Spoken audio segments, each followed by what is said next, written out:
Jeje words? Konyo? Nakahabol ba kayong maintindihan ang mga lengguwaheng yan? Nako, keep up dahil may bago na namang mga kataga ang New Gen. Panoorin sa report ni Katrina Son. Teaching my mom Gen Alpha Slang. Skibidi, Mewing at Sigma.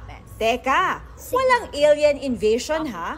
Tila bagong lengguwahe yan ng mga kabataan ngayon, lalo na ang Generation Alpha o yung ipinanganak mula 2010 hanggang kasalukuyan. For the Riz, as in added charisma, dapat talagang malaman ng mga ito para iwas FOMO, fear of missing out.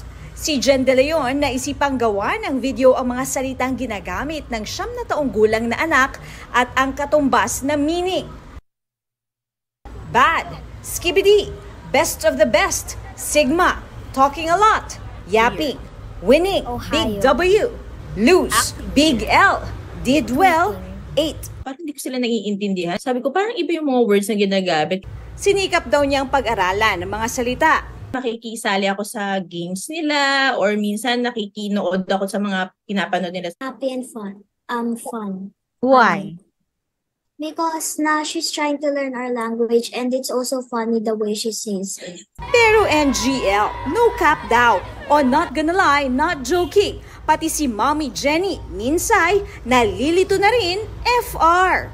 Nakita namin sa post ng anak namin, so medyo parang ano to, parang hindi yata maganda to. So yung pala, yung mga Gen Z ngayon o Gen A, is may mga ganyan na sila, is parang show the line. Isa raw sa paboritong gamitin ng kanyang anak ang salitang sus. When my classmates are doing something suspicious.